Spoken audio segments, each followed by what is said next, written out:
오빠 분명히 한국은 다르다고 말했잖아. 쌍둥이로 보이는 외국인 여성들이 한국의 지하철 입구 계단을 내려가며 자신의 오빠를 향해 손가락질하고는 혀를 차고 있습니다. 요즘 보기 드문 가족 구성원인 삼남매지만 어째서인지 그러한 삼남매의 옆에는 부모님으로 보이는 어른은 전혀 보이지 않는데요. 그런데 바로 그 순간 지하철의 계단을 전부 내려온 쌍둥이 여동생들은 무언가를 발견하게 되고 이내 도저히 믿을 수 없다는 표정을 지으며 오빠와 서로의 얼굴을 번갈아 보기 시작합니다. 그제서야 오빠로 보이는 한 외국인 남성은 이제 내 말을 믿어주겠어라며 갑자기 지하철 바닥에 주저앉아 동생들의 손을 마주잡고 눈물을 흘리기 시작하는데요. 과연 외국인 삼남매는 이곳 한국의 지하철 상가에서 무슨 일을 겪은 것일까요? 안녕하세요. 저는 스페인에서 온 삼남매 중 제일 막내인 라미르라고 합니다. 스페인라는 나라와 저의 이름이 조금 생소하실 수는 있지만 저에게는 자랑스러운 한국 이름인 미현이라는 이름도 가지고 있기에 저를 알고 있는 친구들과 사람들은 대부분 저의 스페인 이름보다는 미현이라는 한국의 이름으로 불러주고 있는데요. 저희 가족은 미현이라는 이름을 가진 저뿐만 아니라 석현이라는 이름을 가진 오빠, 그리고 다현이라는 이름을 가진 저희 언니로 이루어져 있습니다. 매우 특이하게도 한국의 끝자리 이름을 통일해 새롭게 한국식 이름을 지은 저희 삼남매는 지금은 아프고 힘든 추억이 있던 나라 스페인을 떠나 한국에서 살고 있는데요. 물론 어린 나이인 20대 초반의 나이로 이루어진 저희 삼남매는 아직은 세상을 잘 모르는 나이이지만 지금 한국이라는 나라를 선택한 것에는 왜 이제서야 한국에 오게 되었을까라는 말을 거의 매일 할 정도로 저희 삼남매는 이곳 한국에서 제2의 인생을 살고 있다고 해도 과언이 아닙니다. 어렸을 때 스페인에서 태어난 저희 삼남매는 각각 1년 차이의 시간을 두고 태어난 매우 특이한 삼남매였습니다. 힘들게 저희를 낳으신 어머니와 아버지께서는 처음 자식 계획을 하실 때 이렇게나 많은 자식을 원한 것은 아니었기에 저희는 태어나자마자 원하지 않던 아이들이라는 소리를 들어야 하는 다소 불운한 가정 환경에서 태어났죠. 태어나자마자 부모님의 도움 없이는 아무것도 할 수 없던 오빠와 언니, 그리고 저는 어째서인지 아무런 이유 없이 매일 밤 부모님의 강압적인 태도에서 시작된 교육을 받아야만 했습니다. 하지만 처음에는 모든 부모님께서 자식들을 키울 때 이렇게 하는 줄 알았을 정도로 저뿐만 아니라 오빠와 언니까지 그저 부모님에게 의지하며 알 수 없는 피해를 받아야만 했죠. 부모님께서는 저희를 키우는데 돈이 많이 든다는 이유로 어느 순간부터 밥을 전혀 주지 않으셨고 심지어는 저희를 가족 구성원에 등록하게 되면 그에 따른 부가적인 돈을 더 많이 내야 된다면서 가족 구성원의 문서에도 등록하지 않으셨습니다. 물론 어렸을 때에는 이러한 사실을 전혀 몰랐지만 점점 커갈수록 알게 된 이러한 불운한 가정 환경은 저희 삼남매를 매우 고통스럽게 만들었죠. 당연하게도 스페인의 초등학교조차 제대로 다니지 못했던 저희 삼남매는 어렸을 때부터 부모님에게 방치된 채 그저 집에서 시간을 보내거나 밖을 걸어 다니며 시간을 보낼 뿐 아무런 기초 교육을 받을 수 없었고 받을 수 있는 환경도 아니었습니다. 시간이 지날수록 저희 삼남매는 마을에서 더러운 아이들이라고 소문이 나기 시작했고 그때쯤부터 어머니와 아버지께서는 어느 순간 아예 집에 들어오시지 않으셨죠. 그리고 바로 그 순간 저는 부모님이라는 존재가 저희 남매를 버렸다는 사실을 알 수 있었습니다. 저희의 눈앞에서 사라지기 직전 부모님께서는 아무런 이유 없이 집을 굉장히 작은 원룸 형식의 주택으로 옮기셨고 이제부터는 이곳에서 모든 가족이 함께 살자며 어처구니없는 말까지 하시고는 자신들은 오지 않았기 때문이죠. 주거 비용을 누가 지급했는지는 지금도 알 수 없는 사실이나 약 9살이 조금 넘은 나이인 그때부터 오빠와 언니 그리고 저는 살기 위해 돈을 벌기 시작했습니다. 하지만 그때 당시 스페인에서는 부모님의 동의 없이 아르바이트를 할 수 있는 곳이 많지 않았고 결국 그나마 저희 남매의 보호자라고 할 수 있던 오빠만 정식적인 아르바이트를 하며 가장의 역할을 하게 되었습니다.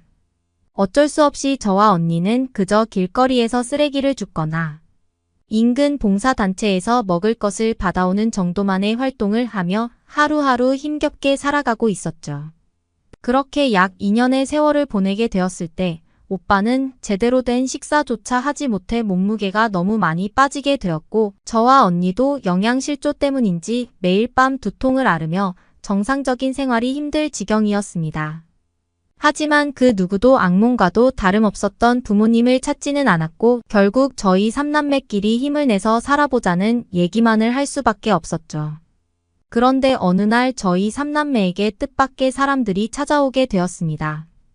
여느 때와 다름없이 오빠는 일하러 나가고 저와 언니는 집에서 휴식을 취하고 있었는데 누군가 문을 두드리더군요.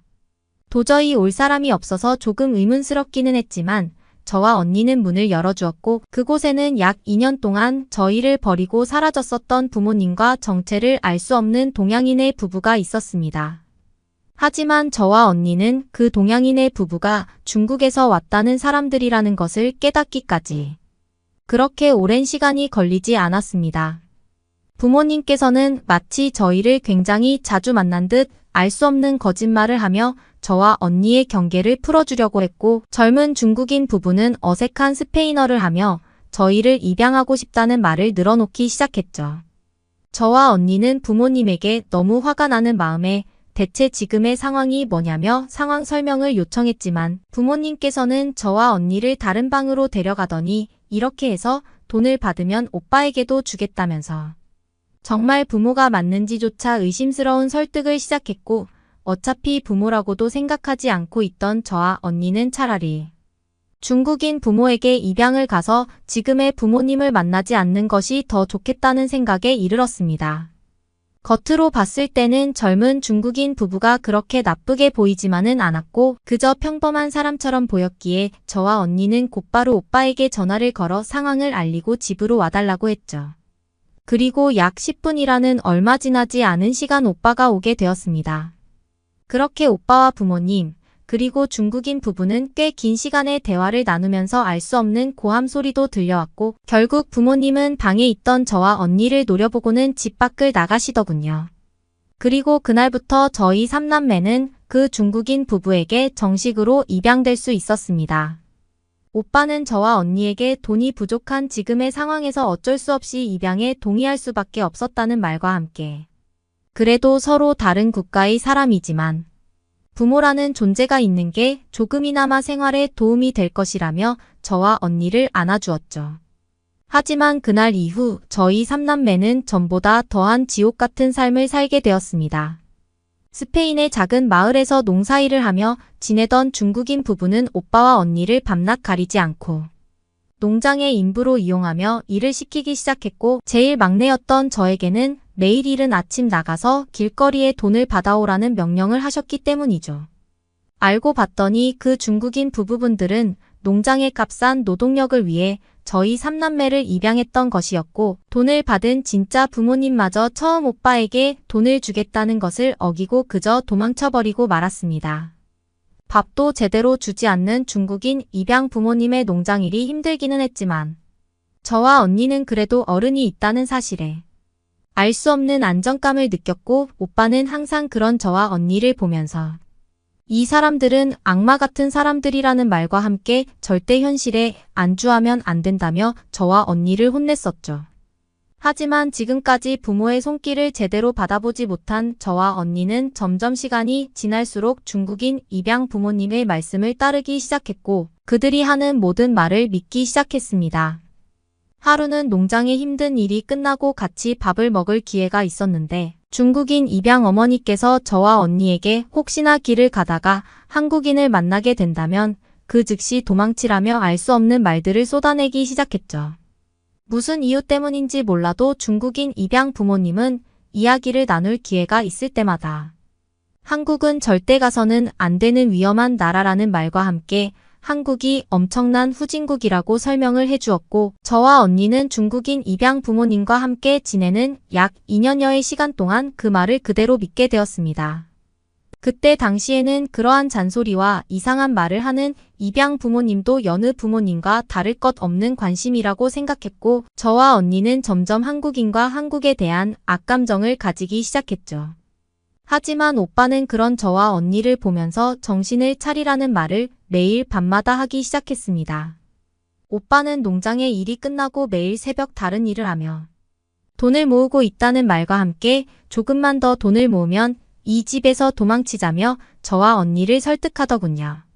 하지만 언니와 저는 완전히 그 중국인 입양 부모님의 말씀에 설득되어 버린 것인지 그때 당시에는 그저 집에서 도망치자는 오빠의 말을 수긍하기가 힘들었습니다. 그런데 어느 날 집에 아무도 없던 시간, 오빠가 처음 보는 여자와 함께 집에 있던 저와 언니를 찾아왔습니다. 그리고 놀랍게도 그 여자는 오빠의 여자친구인 한국인 언니분이셨죠. 계속해서 중국인 입양 부모님에게 한국인과 한국에 대해 좋지 않은 소리를 들어왔던 제 언니는 너무 놀라 오빠의 한국인 여자친구를 피하려고 했지만 오빠의 한국인 여자친구분께서는 저와 언니에게 한국은 전혀 그런 나라가 아니라며 그 중국인 부부가 잘못되었다는 사실들을 알려주기 시작했습니다. 처음에는 믿기 어려웠지만 한국인 여자친구분이 들려주는 경험과 핸드폰의 영상들은 정말 중국인 부모님께 들어왔던 한국이 맞나 싶을 정도로 스페인과는 비교도 되지 않을 정도로 멋진 도시였고 길거리에는 늦은 시간까지 불빛이 반짝이며 매우 안전한 그런 나라였죠. 수영이라는 이름을 가진 오빠의 한국인 여자친구분은 지금 한국에서 부모님에게 여러 개의 옷가게를 물려받아 운영하고 있는데 조금만 기다리면 지금의 이상한 중국인 입양 부모님과 스페인을 떠나 한국에서 함께 살게 될 것이라면서 놀라운 얘기들을 해주더군요. 자꾸만 저와 언니를 설득하는 오빠와 수영 언니의 이야기에 저와 언니는 점점 설득되기 시작했고 정말 죽기보다 가기 싫었던 한국이었지만 결국 약 3년여의 시간 동안 서로 돈을 모으며 정식 비자, 이민을 준비하자는 계획을 세우기에 이르렀죠. 그때 당시 3년이 지나면 오빠는 19세가 넘는 나이가 되는 것이었고 저와 언니도 조금 더 성숙할 수 있는 시기였기에 저와 언니는 그저 오빠와 수영 언니가 시키는 대로 매일 밤 농장 일이 끝나면 힘든 몸을 이끌고 다른 가게에 아르바이트를 하며 오빠와 똑같이 돈을 모아나가기 시작했습니다. 하지만 힘든 나날이 지속되어 갈수록 지금 중국인 부모님께서 잘해주시는데 굳이 이곳을 떠나야 될까라는 의문이 자꾸만 들었고 계획했던 한국 이민으로의 날이 다가올수록 점점 그러한 의지는 꺾여만 갔죠. 그럴 때마다 오빠의 남자친구인 이 언니는 저와 언니를 설득했고 결국 3년이라는 시간이 흘러 도망치려는 계획을 잡은 날이 다가오고야 말았습니다. 새벽 시간을 이용해 도망치기로 했던 저희 3남매는 중국인 부모님께서 잠든 기회를 틈타 무사히 그 집을 빠져나왔고 그렇게 약 1시간 정도를 걸어 밖에서 저희를 기다리고 있던 수영이 언니를 만날 수 있었죠. 수영이 언니는 저와 언니를 안아주며 울음을 터뜨렸고 이제 무사히 한국으로 가기만 하면 모든 게 끝날 것이라며 저와 언니를 위로해 주었습니다. 하지만 한국으로 가면서도 만약 중국인 입양 부모님께서 말했던 것처럼 한국이 정말 더 후진국이거나 살기 어려우면 어떻게 하지라는 생각이 머릿속에서 떠나지 않더군요. 그런데 한국 공항에 도착한 순간 저는 한결 마음이 놓이면서 중국인 부모님께서 했던 모든 말이 거짓이라는 것을 알 수 있었습니다. 한국인들은 그 누구 하나 가릴 것 없이 미소를 띤 채 공항의 여유를 즐기기 바빠 보였고 이미 공항에는 저희 3남매뿐만 아니라 수많은 관광객, 외국인들이 각자의 사진을 찍으며 한국이라는 나라 자체를 즐기고 있었기 때문이죠. 짧은 공항 구경을 끝내고 수영이 언니의 손에 이끌려 수영이 언니가 운영하고 있다는 옷가게를 가기 위해 지하철에 올라탔을 때에는 사실상 인생에서 처음 이용해 본 한국의 지하철이 너무 쾌적하고 조용해서 놀랄 수밖에 없었습니다. 하지만 진짜 놀라움은 거기서 끝나지 않았죠. 수영이 언니는 한국의 지하상가에서 옷가게를 운영하고 있다며 저와 언니 그리고 오빠에게 길을 안내해주며 앞장서고 있었는데 그때 저의 눈에는 이상한 물체가 보이기 시작했습니다. 아무리 봐도 처음 보는 물체의 수영이 언니에게 저게 무엇이냐고 물어보았고 수영이 언니는 살짝 미소를 짓더니 한국의 지하철과 지하상가 근처에서 운영되는 공용 공기청정기라며 설명을 해주더군요. 살면서 너무 비싼 공기청정기에 단 한 번도 사용해보지 못했는데 한국의 지하철에는 그러한 디지털적인 공기청정기 수십 대가 설치되어 있었고 실제로 한국의 지하상가는 제가 실내에서 지내던 순간보다 더 깨끗한 공기가 피부로 느껴질 정도였습니다. 한국의 엄청나고도 깨끗한 공기청정기 공용시설에 저는 한국이 어떠한 나라인지 곧바로 파악해버렸고 언니 또한 저희 손을 잡고는 느끼는 했지만 지금이라도 선진국의 나라 한국에 온 게 무척 다행이라면서 울음을 터뜨리고 말았죠. 중국인 입양 부모님께서는 항상 한국의 길거리에는 도둑들이 판을 치고 있다며 언제나 조심해야 된다고 말을 했지만 실제 수영이 언니가 운영하고 있는 지하상가 옷가게는 상점 밖에 외부로 옷을 진열해도 그 누구도 훔쳐가지 않더군요. 오히려 그곳에 있던 지하철 이용객 한국인들은 옷이 바닥에 떨어져 있음에도 바닥에 떨어진 옷을 주워 다시 가게에 돌려줄 뿐이었습니다. 중국인 입양 부모님께서 했던 모든 말들과 한국은 전혀 정반대의 상황이 펼쳐지고 있었고 더욱 놀라웠던 것은 이러한 모든 상황이 이미 한국인들에게는 너무나 익숙한 평범한 일상과 다를 것이 없었다는 사실이었죠. 더는 저희 3남매를 보호해줄 부모님이 없다는 사실이 슬프기는 했지만 그러한 빈자리를 수영이 언니는 채워주기 위해 무척 많은 노력을 했고 저와 언니 그리고 오빠도 금방 한국의 생활에 적응해 나가며 점점 정신적으로 그리고 육체적으로 성장하기 시작했습니다. 한국에 오게 되고 짧은 한국 여행을 마친 뒤 저와 언니는 곧바로 수영이 언니를 도와 지하상가 옷가게의 운영을 돕기 시작했고 너무나 살기 편하게 되어 있는 한국의 상황에 그동안 스페인과 중국이 얼마나 후진국이었는지 뼈저리게 느낄 수 있었습니다. 지하상가에 옷가게가 있어서 호흡이 조금 힘들지 않을까 생각했지만 항상 24시간 가동되는 한국의 지하철 공기청정기는 이러한 저의 걱정을 완전히 잠재워 주었고 저는 이러한 모든 것이 공용시설이라는 것에 한국은 정말 다르다는 생각을 할 수밖에 없었습니다. 그러는 사이 법적 보호자가 필요했던 저희 3남매는 오빠와 수영이 언니의 결혼으로 정상적인 가족을 이룰 수 있었죠. 수영이 언니의 한국인 부모님께서도 우려했던 것과 달리 저희 오빠와 언니 그리고 저를 무척이나 반겨주셨고 그동안 삶이 얼마나 힘들었겠니라며 불고기와 밥을 해주셨던 그날은 아직도 제가 힘들 때마다 떠올리는 따뜻한 기억이 되어주고 있습니다. 한국에 온 지 약 3년이라는 시간이 지나 한국식 이름도 생긴 지금 오빠는 이 언니와 행복하게 지내고 있고 저와 언니는 그러는 사이 조금씩 취업을 준비하며 마음 편한 공부를 해나가고 있습니다. 취업을 해야 되는 또 다른 목표가 있기는 하지만 너무나 불안정했던 지난날의 과거와 달리 그저 공부에만 집중할 수 있는 선진국. 한국에서의 삶은 그동안의 모든 아픔을 보상받는 것 같을 정도로 행복한 나날인 것 같습니다. 그러면 다음 사연으로 넘어가겠습니다. 저는 지금부터 한국 기업의 실체를 폭로하겠습니다. 한 프랑스인 여성이 진지한 모습으로 컴퓨터 앞에 앉아 키보드를 두드리고 있습니다. 잠시 후 그녀는 자신이 쓴 글을 보면서 비장한 표정으로 다짐을 하기 시작하는데요. 대체 그녀에게 무슨 일이 벌어진 건지 한번 알아보러 가실까요? 안녕하세요. 저는 프랑스에서 주부로 살고 있는 헤이젠이라고 합니다. 제가 결혼에 골인하기까지 무려 5년이라는 세월이 걸렸어요. 연애만 5년을 하다 보니 결혼까지 가는 길이 쉽지만은 않았거든요. 남편과는 결혼하자마자 아이를 갖기 위해 이것저것 많은 걸 해봤습니다. 하지만 아이를 갖는다는 게 쉽게 되지는 않더라고요. 그러던 어느 날 긴 시간을 함께 견뎌낸 남편과 저에게는 꿈꾸던 순간이 찾아왔답니다. 바로 아이를 갖게 된 거였어요. 산부인과에서 초음파를 하면서 아이가 뱃속에 자리 잡았다는 말을 들었을 때에는 말로 표현할 수 없을 만큼 감격스럽더군요. 임신하는 내내 남편과 저는 아이에 대한 기대감으로 가득 찼었답니다. 저희 아이는 어떤 모습을 하고 있을까, 어떤 아이로 자라날까 궁금해하며 매일 밤 잠들기 전에는 아이의 미래에 대해 이런저런 얘기를 나눴었습니다. 남편은 똑똑하고 듬직한 아들이 낳았으면 좋겠다고 했고 저는 씩씩하면서도 사랑스러운 딸이 낳았으면 한다고 했어요. 출산이 다 되어갈 쯤 아이 옷도 미리미리 구입해서 옷장을 가득 채워놨고 아이방도 아기자기하게 꾸며놓으며 태어날 아이를 기다렸습니다. 그렇게 10개월이라는 기나긴 시간이 흘러 드디어 아이가 세상의 모습을 드러냈어요. 분홍분홍한 피부에 오밀조밀한 이목구비를 가진 아기는 정말 사랑스럽기 그지없었습니다.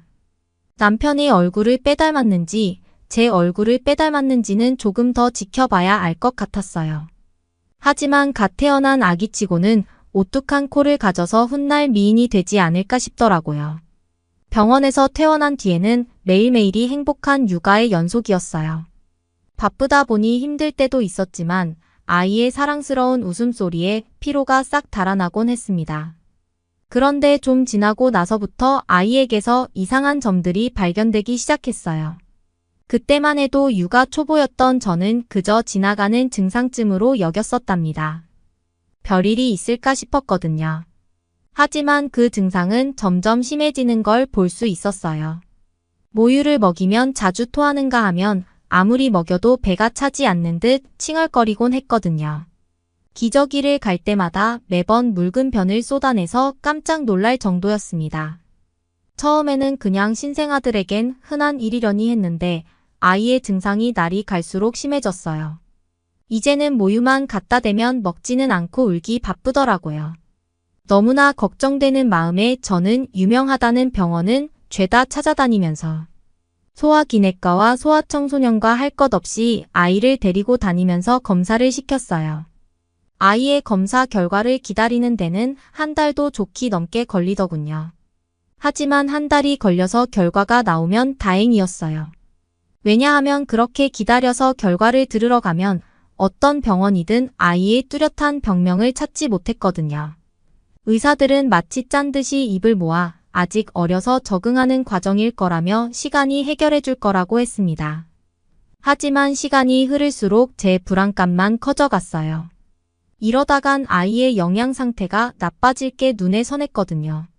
병원을 전전하느라 집안 살림은 엉망이 되어버렸고 남편과도 매번 싸우기 바빴어요.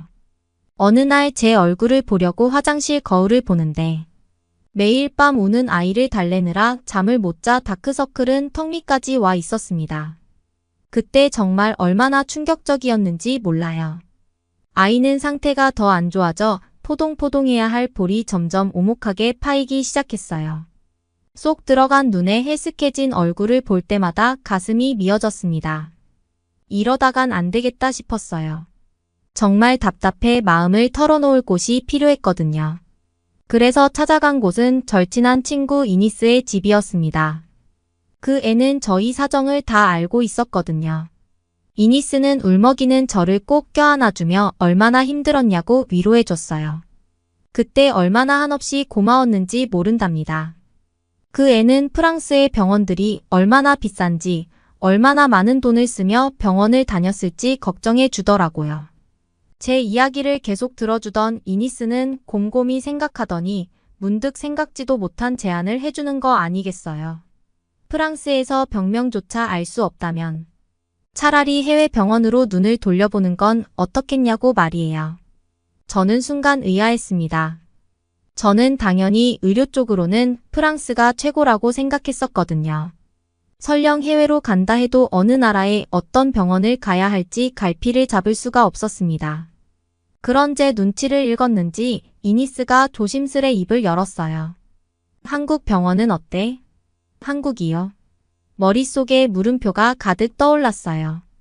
프랑스를 제외한 의료 선진국이라면 유럽이나 일본이 먼저 떠오르는데 왜 하필 한국 병원을 추천하는 건지 이해할 수 없었거든요.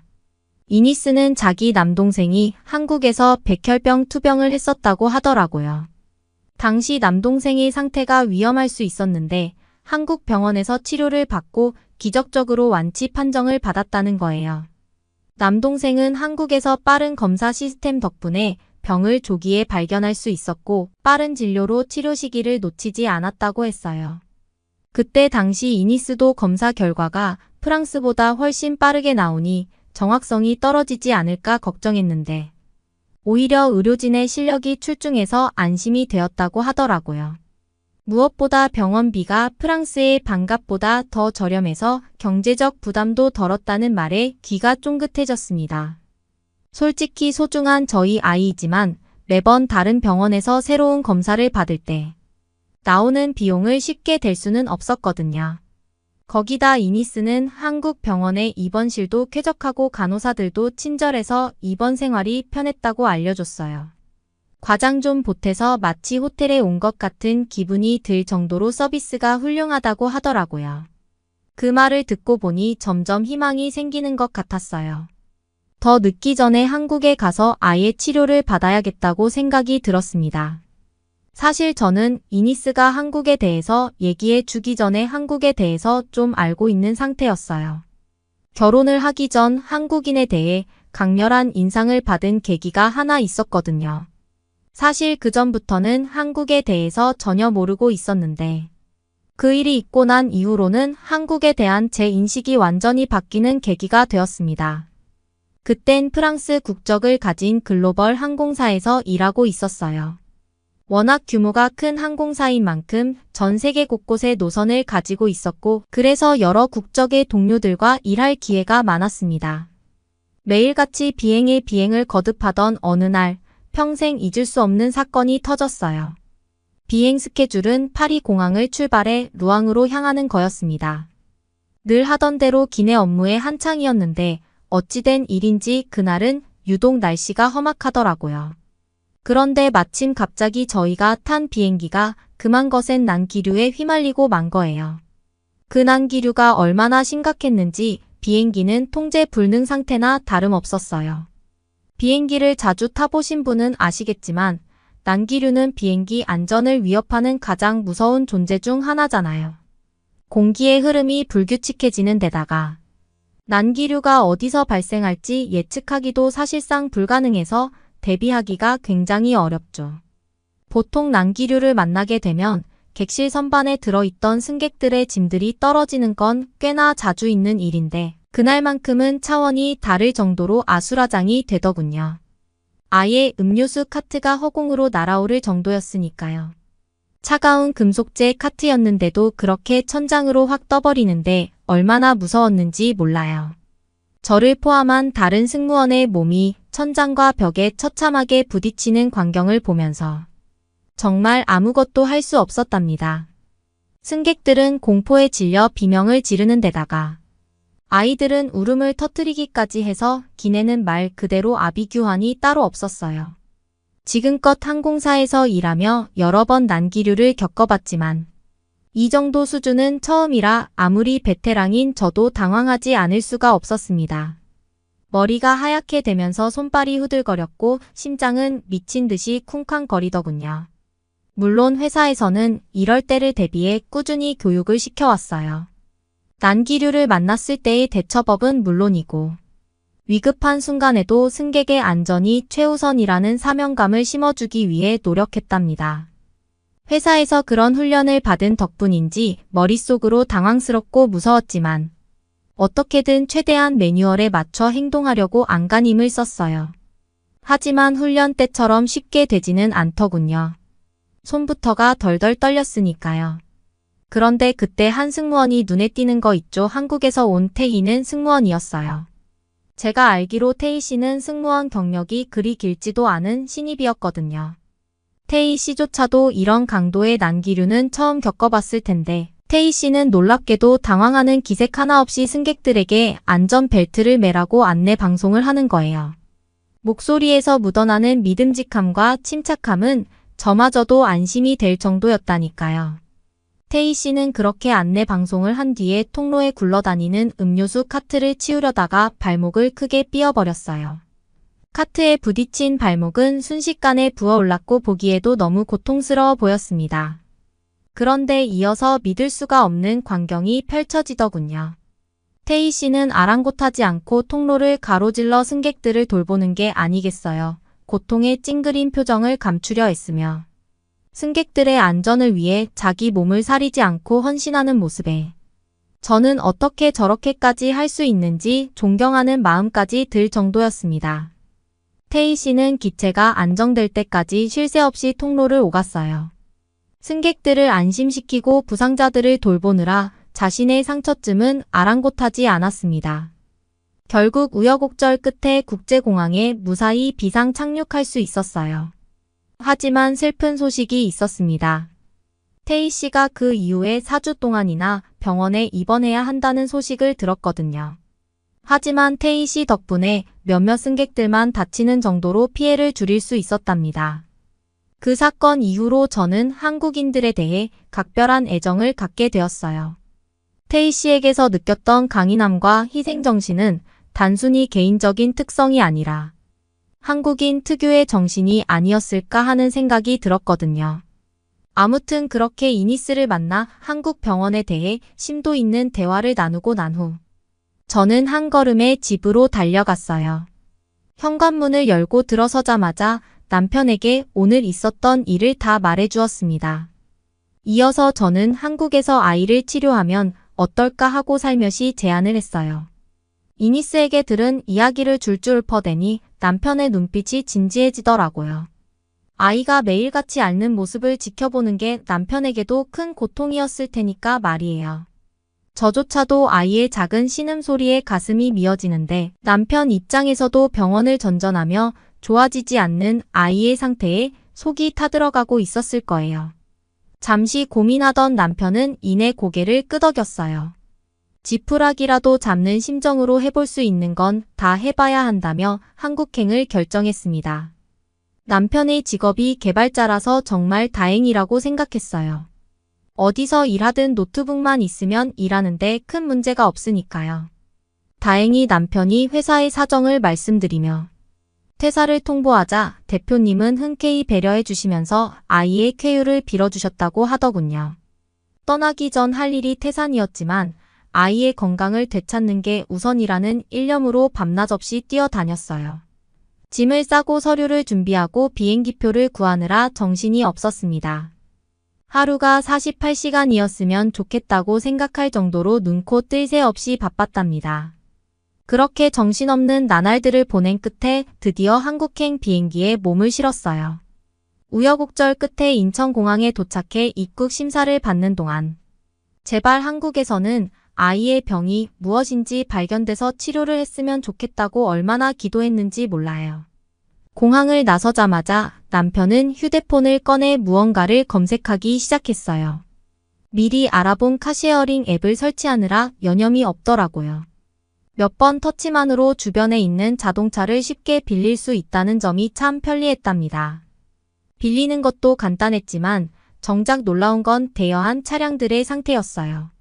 말끔히 세차되어 있을 뿐만 아니라 내부 청결 상태도 흠잡을 데 없이 깔끔했거든요.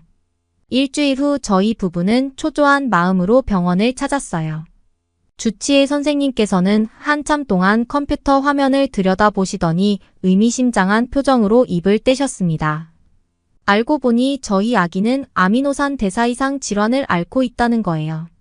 단백질을 먹으면 제대로 소화시키지 못하는 병이라고 말씀하시면서 모유든 분유든 아마 다 소화를 못했을 거라고 하시더라고요. 아이는 꼭 특수 분유를 먹어야만 한다는 말씀에 머리가 띵해질 지경이었습니다. 이 자리에서 아이의 병이 나을 수 있는 방법만 들을 수 있을 줄 알았지. 청천벽력 같은 소식을 들을 줄은 꿈에도 몰랐었거든요. 한순간에 하늘이 무너져 내리는 기분이 들었어요. 남편 얼굴도 하얗게 질려서는 허탈한 웃음을 짓고 있었습니다. 주저앉아 버린 저희를 보시고는 의사 선생님께서는 다행스럽다는 말씀을 꺼내셨어요. 한국에서는 특수 분유를 쉽게 구할 수 있고 가격도 프랑스의 10분의 1 수준이라서 부담이 없을 거라고 하시더군요. 선생님께서 추천해 주신 분유라도 먹여보라는 말씀에 그래도 작은 희망이 생기는 것 같았습니다. 사실 프랑스에서는 이 정도 진단도 받을 수 없이 모두 이상 없다고만 말을 했었거든요. 처방전을 들고 병원을 나서는데 남편이 스마트폰으로 뭔가를 검색하고 있더라고요. 아마도 특수분유에 대해 자세히 알아보고 싶은 모양으로 보였어요. 저도 궁금한 마음에 옆에 바짝 붙어 같이 화면을 들여다봤습니다. 한국 특수분유에 대해서 알아본 지 몇 시간이 지났을까? 이제 분유를 어떻게 살지 고민이 되었어요. 한국에 오기 전에 알아본 바로는 한국인들은 직접 장을 보러 다니기보다는 인터넷 배송을 많이 이용한다고 하더군요. 배송 속도가 엄청 빨라서 인터넷 배송을 많이 사용한다고 하는데 도대체 얼마나 배송이 빠를지 궁금했습니다. 호기심이 생긴 저희는 쿠팡이라는 앱을 깔아서 특수분유를 주문해 봤어요. 주문을 마치고 잠에 들었는데 다음날 저희는 현관문을 열어보고 나서 깜짝 놀라지 않을 수 없었답니다. 제가 주문한 그 분유가 말끔하게 포장되어 곱게 놓여 있었거든요. 밤사이에 이렇게 빨리 배송이 될 수 있다니 정말 믿을 수가 없었습니다. 프랑스에서는 아무리 빨라도 좋기 일주는 걸리거든요. 어느 날 아침 남편이 갑자기 한국에 있는 회사에 면접을 보러 가야 한다고 하더라고요. 면접 장소가 집에서 굉장히 멀리 떨어져 있어 아침에 자동차를 몰고 가도 되겠냐고 물어봤어요. 오늘은 다행히 일정이 따로 없어서 남편한테 차를 써도 될 것 같다고 말을 했답니다. 남편이 차를 타고 이미 면접을 간 상태였는데 저는 달력을 보고 당황할 수밖에 없었습니다. 하필 오늘이 아이를 데리고 병원에 가기로 한 날이었거든요. 병원이 꽤 멀리 있어서 차로 갔어야 했었지만 이미 남편이 차를 끌고 나간 상태여서 어쩔 수 없었어요. 어떻게 해야 되나 고민하던 찰나 문득 전에 읽었던 어떤 기사가 떠올랐습니다. 프랑스에 있을 때 읽었던 기사였는데 그 기사는 어떤 한 외국인 기자가 일주일 동안 한국 지하철만 타보고는 세계 최고의 지하철이라고 극찬했다는 내용이었어요. 사실 그때는 지하철인데 다 비슷하지 않을까 싶어서 별 감흥이 없었거든요. 기자가 한국을 좋아하는 나머지 과장해서 쓴 게 아닐까 하는 생각도 들었고요. 하지만 마침 한국인이 직접 타봐야겠다고 생각이 들었습니다. 저는 애를 데리고 지하철역을 타자마자 생각이 180도 달라졌어요. 일단 역사 내부가 너무 깨끗한 거예요. 바닥은 물론 구석구석이 먼지 하나 없이 반짝거렸습니다. 파리 지하철과는 비교도 안 될 정도로 말이에요. 그리고 한국말을 잘 모르는 제게 너무 고마운 점이 있었는데 바로 지하철 매표기에 외국어 선택 버튼이 있는 거 아니겠어요? 그 덕분에 큰 어려움 없이 영어로 표를 살 수 있었습니다.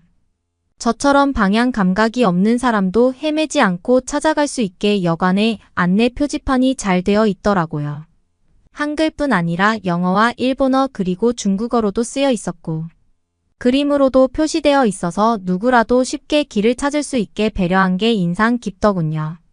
그리고 또 하나 스크린 도어가 설치되어 있어서 정말 마음에 들었어요. 저희 아기가 몸이 약해서 먼지 때문에 숨쉬기가 힘들까봐 걱정이 많았거든요. 하지만 스크린 도어 덕분에 승강장 공기가 맑고 쾌적해서 안심하고 탈 수 있었습니다. 그리고 마지막으로 이 모든 걸 뛰어넘는 장점이 있더군요. 바로 한국 지하철에서 만난 사람들의 놀라운 배려심이었습니다. 그날도 사람이 많아서 지하철에 빈자리가 없었어요. 아기를 안고 서 있자니 다리가 금세 아파오더군요. 그래서 어쩔 수 없이 열차 입구 쪽에 기대어 서 있었습니다. 그쪽에 사람 그림이 그려져 있었는데 그 그림으로 미루어 봤을 때 아이를 데리고 있는 보호자도 앉을 수 있는 자리로 보이더군요. 하지만 자리에는 할머니와 할아버지들이 전부 앉아 계셨기 때문에 제가 앉을 수 있는 자리는 없었습니다. 아이도 힘들었는지 칭얼거리기 시작하더군요. 그런데 그때 바로 앞에 앉아 계시던 할아버지께서 갑자기 자리에서 일어나시는 거 아니겠어요? 깜짝 놀라서 저도 모르게 뒷걸음질을 쳤습니다. 아이가 울부짖어 할아버지가 저한테 뭐라고 하시는 줄 알았거든요. 그 순간 할아버지께서 저한테 뭐라고 말씀하시는 거예요? 한국말을 잘 몰라서 정확히 알아듣진 못했지만 손짓 발짓을 본인 뜻을 바로 알아들을 수 있었어요. 아기 엄마가 힘들어 보이니 자기 자리에 앉으라는 거였습니다. 저는 살짝 민망해서 괜찮아요? 라며 고개를 저었는데 할아버지는 자기도 괜찮다며 계속 앉으라고 말씀하시더라고요. 옆에 계시던 할머니까지 합세해서 앉으라고 하시는 바람에 더는 사양할 수가 없었답니다. 그렇게 아기를 안고 자리에 앉았는데 옆자리에 할머니께서 저희 아이랑 놀아주시기 시작했어요. 할머니의 다정한 미소에 절로 마음이 편해지더라고요.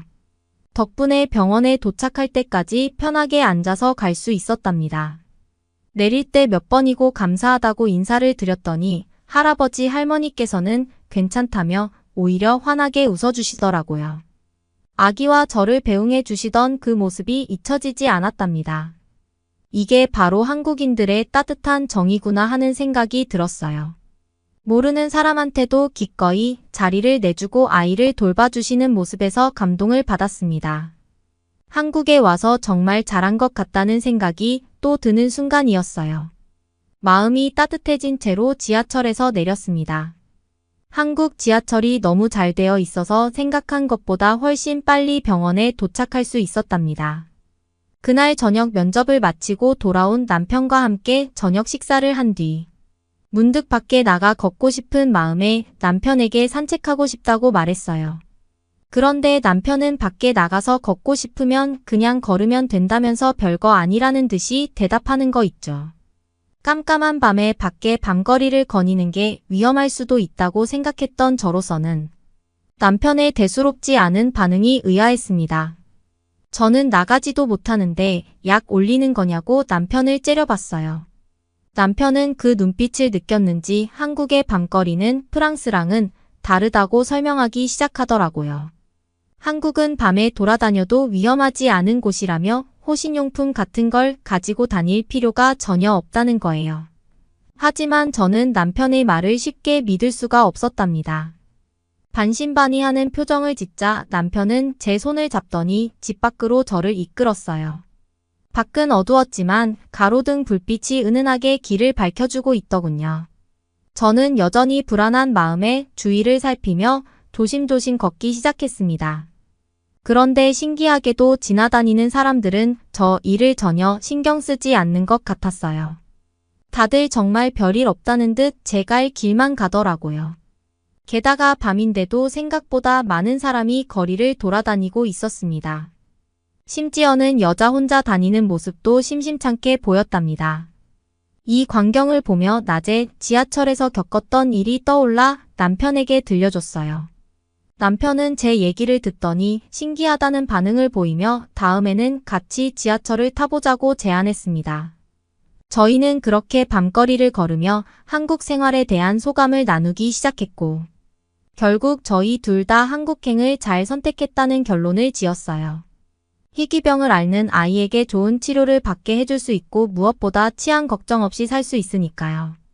앞으로 한국에서 정착하는 것까지 고민하게 됐답니다. 이 고마운 나라를 위해 앞으로 제가 할 수 있는 일을 계속 고민해 봐야겠다고 생각했답니다. 그래서 그러는데 이번에는 한국 명소와 맛집에 대해서 글을 쓸까 하는데 혹시 저희 같은 외국인이 꼭 알았으면 하는 명소나 맛집 같은 곳이 있을까요? 아니, 이거 생각보다 너무 비교되잖아. 한국이랑 중국은 가까운 나라인데 어떻게 이렇게나 다른 거지? 여기 독일 출신의 여성이 한국에 막 도착을 했네요. 그녀는 잠시 후 한국 곳곳의 모습을 둘러보더니 굉장히 놀라워하는 모습인데요.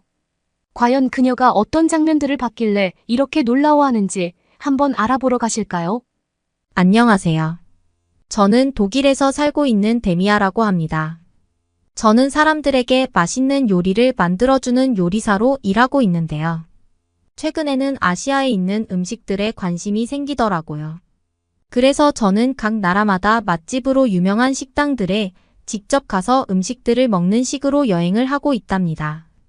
가장 최근에는 중국에 먼저 방문했다가 한국을 다녀왔는데 이때 한국에서 경험한 것들이 제겐 잊지 못할 기억이 되어서 이렇게 컴퓨터 앞에 앉았어요.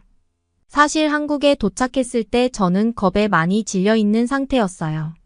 중국에서 경험한 것들이 제겐 너무나 충격적이었거든요. 길거리를 거닐 때 길을 건너는 것조차 정말 무서울 정도로요. 그게 뭐가 무섭냐고 생각하시겠죠?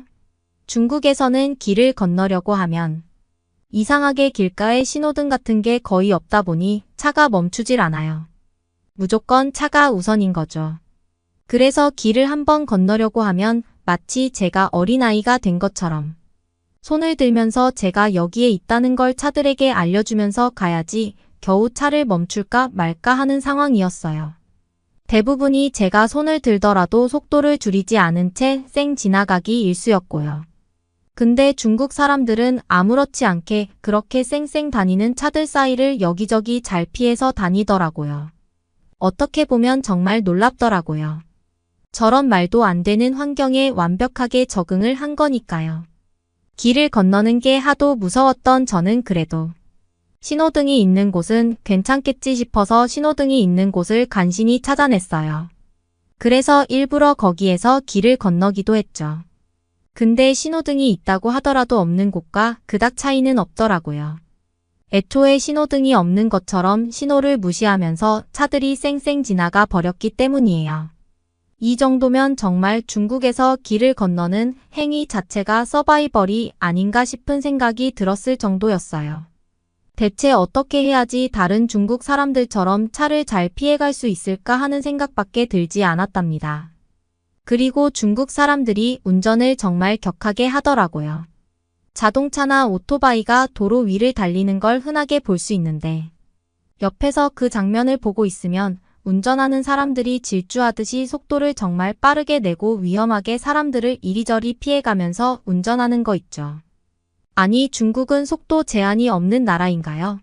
심지어는 사람이 건널 수 있는 초록불이 켜져 있어서 길을 건너려고 했는데 사람이 이때 건너는 건 애초에 문제가 안 되잖아요. 그런데도 자동차가 저를 향해서 클렉션을 굉장히 크게 빵빵 울리더라고요. 이런 모습들을 보면서 정말 어이가 없었고 너무나 위험하다는 생각이 중국에 머무는 내내 들었답니다. 이렇게 중국에서 하도 험난한 경험들을 하다 보니 한국도 같은 아시아권에 있는 나라라서 똑같지 않을까 싶었던 거죠. 중국에서 겪었던 일들을 한국에서도 똑같이 겪을 거라는 생각에 정말 두려웠지만 실제로 한국에 와보니 한국은 전혀 다른 나라더군요. 한국에서는 신호등이 없는 곳을 찾기가 오히려 더 힘들었어요. 신호등이 있는 곳을 찾기 힘들었던 중국과는 완전히 딴판이었죠. 그리고 신호등 자체도 중국이랑 많이 달랐던 게 빨간불이나 초록불이 몇 초 뒤에 바뀌게 될지에 대해서 정말 누구나 알기 쉽게 명확하게 표현을 해주더라고요. 생각해보면 별거 아닌 아이디어인데 이런 작은 아이디어를 통해서 편리한 걸 넘어서 안전까지도 지킬 수 있을 것 같다는 생각을 했죠. 한국인들이 머리 좋다는 이야기는 들었는데 이 정도일 줄은 몰랐답니다. 사실 이런 신호등은 중국뿐만 아니라 제가 살고 있는 독일에도 아직 없거든요. 한 번은 한국에서 굉장히 넓은 도로의 반대편으로 건너가야 하는 상황이 있었어요. 아마 도로가 왕복 4차선 정도는 되었던 걸로 기억해요.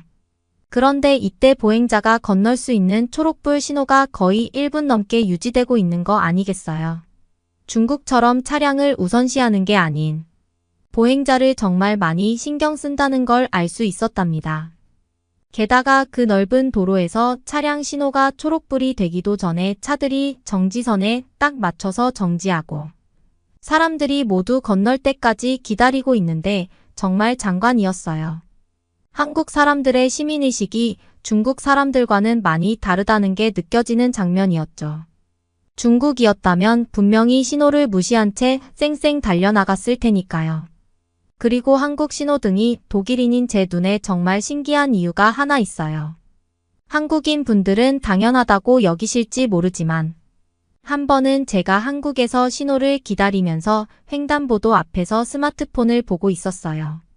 근데 이렇게 스마트폰을 정신없이 보고 있다 보면 그 사이에 다시 빨간불로 바뀌어 버려서 종종 신호를 놓치는 경우가 있잖아요.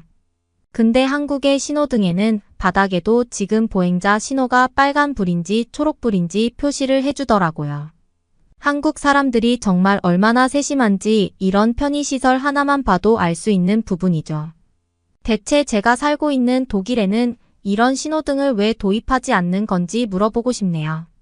게다가 독일에서 봤었던 시각장애인들을 위한 삐 소리가 나는 소리 신호도 너무나 당연하다는 듯이 동작하고 있어서 앞이 잘 보이지 않더라도 안전하게 횡단보도를 건널 수 있겠더라고요. 정말 이런 게 제대로 된 복지국가 아닌가요? 전 세계의 여러 나라들이 보고 배웠으면 좋겠다는 생각을 했답니다. 그리고 여행을 하다 보면 여러 지역을 이동하기 위해서 지하철을 타게 되잖아요. 이 지하철에 대해서도 한국과 중국이 얼마나 비교되는지 정말 한국과 중국의 지하철을 모두 타보신 분들은 공감하실 거라고 생각해요. 처음에 제가 중국에 가서 지하철을 탔을 때에는 정말 얼마나 당황했는지 몰라요. 저는 독일 사람이라서 독일어를 쓰지만 영어도 사용할 줄 알거든요. 솔직히 영어는 전 세계 어딜 가든지 사용하는 언어잖아요. 근데 중국에서는 영어가 거의 없는 거나 마찬가지더라고요. 이게 갑자기 무슨 말이냐고요. 중국 지하철에도 노선도에 분명히 영어 단어 같은 게 표시되어 있기는 해요. 근데 이렇게 표시되어 있는 영어 단어들이 제대로 확인해 보면 영어 단어가 아니라 중국식 병음으로 영어를 교체해 놓은 거 아니겠어요? 예를 들어서 지하철이라는 단어는 서브웨이인데 이 단어를 잔이라는 단어로 마음대로 바꿔버린다든지 베이징 공항 J터미널은 터미널 2가 아니라 이하우 항젤러로 바꿔버린다는 식으로 말이죠. 쉽게 말해서 중국어를 할 줄 모르면 영어를 할 줄 알아도 전혀 소용이 없는 거예요. 이럴 거면 대체 영어를 뭐 하러 적어 놓은 거죠. 이런 모습을 보면서 얼마나 당황을 했는지 몰라요. 영어가 적혀 있는데도 영어를 언어가 아니라 거의 그림처럼 받아들여야 했죠. 안 그래도 중국어를 하나도 몰라서 혼란스러운데 어딘가로 지하철을 타고 이동하려고 하면 영어가 아니라 똑같은 그림 찾기처럼 똑같이 생긴 단어를 찾으면서 돌아다녀야 했으니까요. 중국의 지하철에 있는 단점은 이것뿐만이 아니었어요. 제가 여행 갔을 때가 분명히 아주 추운 겨울이었어서 사람들이 땀을 흘릴 만한 날씨가 아니었어요. 근데 지하철을 타자마자 굉장히 쾌쾌한 냄새가 나더라고요. 정말 이 냄새는 말로 설명하기가 힘든데 그래도 설명해보자면 마치 사람이 오랫동안 씻지 않았을 때 나는 냄새라고 할까요? 중국 사람들이 대부분 머리를 감지 않았는지 다들 머리가 기름져 있는 건 물론이고 여름이 아닌데도 땀 냄새가 그렇게 많이 나더라고요. 지하철을 타고 꽤 오랜 시간 동안 이동해야 하는 경우가 있었는데 중국 지하철 특유의 냄새 때문에 당장 내리고 싶은 마음을 참느라고 얼마나 힘들었는지 몰라요. 안 그래도 말도 통하지 않아서 괴로워하고 있었는데 냄새 때문에 몇 배는 더 괴로워진 거 있죠. 그리고 지하철은 공공장소라서 보통 조용히 타고 있는 게 에티켓이잖아요. 근데 어떤 아저씨가 핸드폰에서 나는 소리를 엄청나게 크게 키운 채로 타고 있는 거 아니겠어요? 지하철 같은 곳에서는 보통 공공장소니까 이어폰으로 노래를 듣지 않나요? 핸드폰에서 울려대는 소리가 어찌나 우렁차던지 지하철 안이 다 울릴 정도로 엄청 큰 소리가 계속해서 들리다 보니 시끄러워서 너무 고통스럽더라고요. 그래서 오죽하면 한번 내렸다가 다음 열차를 탔던 적도 있다니까요. 중국의 지하철에서 이렇게 고통스러운 일을 겪었던 저는 한국도 분명 근처에 있는 나라니까 비슷한 문화를 갖고 있을 거라는 생각을 갖고 마음을 단단히 먹은 채 서울의 지하철을 타게 되었어요. 그런데 한국의 지하철은 중국의 지하철과는 정말 수준이 다르더군요. 일단 지하철을 타려면 표를 사야 하잖아요. 그래서 역 안에 있는 승차권 발매기로 갔는데 승차권 발매기의 언어를 영어로 바꿀 수 있는 버튼이 아주 크게 보이는 거 아니겠어요? 이 버튼을 보고 저는 얼마나 안심했는지 몰라요. 마치 독일 지하철에 표를 사는 것처럼 어렵지 않게 한국의 지하철에서도 표를 뽑을 수 있었죠. 그렇게 지하철을 탔는데 지하철 안에 있는 노선도를 보니까 전부 영어로 아주 친절하게 적혀 있더라고요. 중국의 지하철에서처럼 중국어를 알아야지만 읽을 수 있는 그림 같은 엉터리 영어가 아닌 저처럼 영어를 사용하는 사람이 제대로 읽을 수 있는 영어였죠. 정말 반가웠답니다. 뿐만 아니라 영어로 표기를 해주는 것 말고도 역이 멈출 때마다 어떤 역인지 알려주는 안내 방송이 나왔는데 안내 방송 안에서도 항상 영어로 어떤 역인지 설명을 해주고 있어서 제가 어디에서 내려야 하는지 착각하는 일 없이 정확하게 알 수 있었죠. 심지어 특정 역에서만 이렇게 알려주는 게 아니라 모든 역에서 이런 식의 안내 방송을 하고 있더라고요. 한국이야말로 외국인 관광객이 마음 편히 제대로 관광하러 올 수 있는 나라구나 싶은 생각이 들었어요. 그리고 한국 사람들은 다들 좋은 향수를 뿌리고 다니나요? 중국이랑은 다르게 한국에서는 다들 좋은 향수를 뿌리고 다니는 건지 모르겠지만 좋은 향이 나기도 하고 냄새가 나지 않다 보니 정말 쾌적하게 이동할 수 있었답니다. 사람들이 잘 씻고 다니는 건 말할 것도 없고요. 게다가 제가 해외여행을 다니다 보니 캐리어를 큰 걸 들고 다니거든요. 그래서 짐이 많으니 서 있을 때 힘들어 했었는데 이런 제 모습을 본 어떤 한국인 남성분이 저보고 앉으라면서 자리를 양보해 주시는 거 있죠. 정말 그땐 얼마나 설레었는지 몰라요. 제가 외국인인데도 불구하고 한국인 남성분께 배려를 받고 있다는 따뜻한 느낌을 받을 수 있었죠. 그리고 제가 아까 중국 지하철에서는 어떤 아저씨가 지하철이 다 울릴 정도로 시끄럽게 노랫소리를 틀어대는 바람에 엄청 힘들었다고 했었잖아요. 반면에 한국의 지하철 내부는 엄청나게 조용하더라고요. 모두들 하나같이 이어폰을 착용한 채로 조용히 이동하는 분위기였고 대화를 하더라도 작은 소리로 소근거리면서 대화하는 모습을 보면서 한국 사람들은 중국 사람들과는 다르게 다른 사람에게 피해를 주지 않으려고 하는 선진적인 시민의식이 몸에 배어 있다는 걸 바로 느낄 수 있었어요. 이런 걸 보면 한국인들이 매너가 참 좋더라고요. 그렇게 저는 지하철을 타고 한국의 한정식을 파는 아주 유명한 맛집으로 갔어요. 이 식당은 한국의 건축미를 잘 살린 게 굉장히 인상적이더라고요. 제가 식당에 들어가자 종업원들이 환하게 웃으면서 저를 맞이해줬고 유창하게 영어로 몇 명이서 왔냐고 제게 물어보면서 자리를 안내해 주더라고요. 한국인들이 이렇게 영어를 잘했었나요? 분명히 제가 중국에 있었을 때 사람들이 영어를 사용해서 제게 말을 거는 경우는 한 번도 못 봤거든요. 만약 영어로 제가 길이라도 물어보려고 하면 거의 들은 척도 하지 않으면서 저를 무시했고 휙 지나가 버리는 거 아니겠어요? 결국 제가 번역기를 겨우 돌려서 중국어로 어렵게 물어본다고 하더라도 떨떠름한 표정으로 제게 대답해 주면서 사람을 되게 민망하게 만들더라고요. 그런데 한국에서는 평범한 종업원도 이렇게 유창한 영어로 제게 친절하게 말을 건네오니 놀라지 않을 수 없었죠.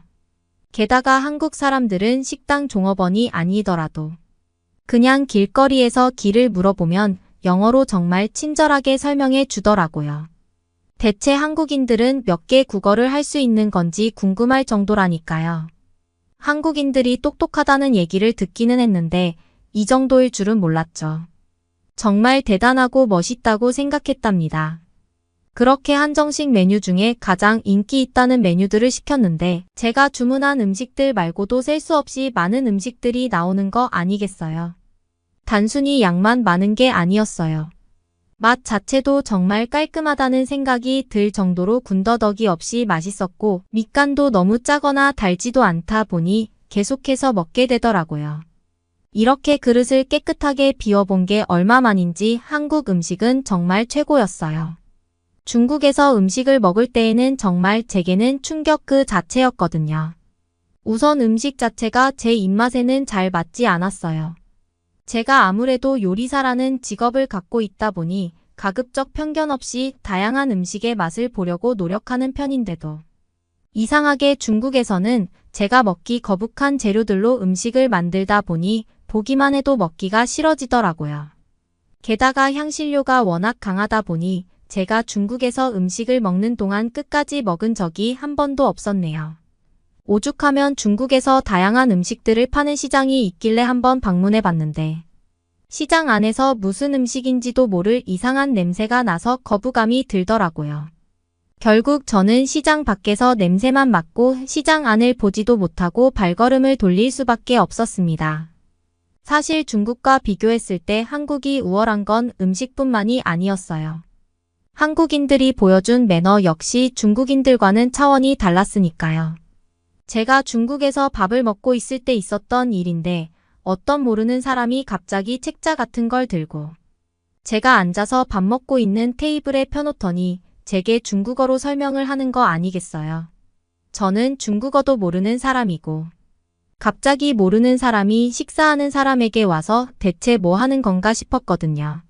눈치껏 어떤 상황인지 확인해 보니까 자기가 판매하고 있는 제품을 사라고 제게 광고를 하고 있는 거였더라고요. 그때 얼마나 당황했는지 몰라요. 밥을 먹고 있던 도중이라 얼른 식사를 마치고 싶어서 번역기 앱으로 저는 구매하지 않을 거고 다른 곳으로 가달라고 정중하게 부탁했단 말이죠. 그렇게 제가 반응을 한번 해주니까 말이 더 빨라지면서 물건까지 내놓으면서 대놓고 물건 판매를 하는 거 있죠. 제가 주문해서 나온 음식들은 전부 식어가고 있었고 정말 저는 머리 끝까지 화가 났어요. 하는 수 없이 뭐라도 사줘야 다른 곳으로 쫓아낼 수 있을 것 같아서 가장 싼 물건을 구매했죠. 그제서야 자기가 가져온 물건들을 전부 챙겨서 다른 테이블로 가서 똑같이 물건을 팔고 있더라고요. 심지어 그렇게 잡상인이 떠나자 저 멀리서 어떤 아이들이 둘이서 엄청 시끄럽게 소리를 지르고 있는 거 아니겠어요? 둘이 형제처럼 보였는데 치고받고 소리 지르면서 싸우고 있더라고요. 보통 식당에서 아이들이 이렇게 싸우면 부모님이 그만 싸우라면서 말리고 혼내지 않나요? 중국인 부모들은 이 모습을 쳐다보지도 않은 채 음식 그릇에 얼굴을 파묻고 밥만 정신없이 먹고 있더라고요. 저는 중국인들의 이런 인성에 너무나 화가 났고 남은 음식을 내팽개친 채로 식당 밖으로 자리를 박차고 나갔답니다. 중국에서의 그 형편없던 식당과는 다르게 제가 갔던 한정식 식당은 개별적으로 방이 나눠져 있는 식당이었어요. 그래서 그랬는지 몰라도 제가 필요한 게 있어서 종업원을 불렀을 때 빼고는 아무도 들어오지 않았죠. 다른 방에서도 조용조용히 대화를 하면서 식사를 하는 분위기였어요. 이런 편안한 분위기 덕분에 맛있는 한국 음식들을 따뜻할 때 맛을 음미하면서 먹을 수 있었답니다. 이번 여행을 통해 저는 다시는 중국에 가지 말아야겠다고 생각했어요. 그 대신 한국에서의 경험이 너무나 좋았어서 이제는 시간이 날 때마다 한국에 방문하게 될 것 같네요. 한국인 여러분들, 제가 한국에 또 방문하면 그때처럼 친절하게 저를 맞이해 주실 거죠? 여러분은 어떻게 보셨나요? 응원과 격려의 한마디씩을 댓글로 남겨주시기 바랍니다. 사연자분들께 전달해 드리겠습니다. 실제 사연 제보를 받고 있습니다. 채택되신 분께는 작은 선물도 보내드리고 있습니다. 저희의 사연이 여러분의 하루에 작은 힘이 될 수 있었으면 좋겠습니다. 감동적인 사연을 주변 분들과 이야기 나눠보세요. 더욱더 좋은 영상으로 다시 찾아뵙겠습니다.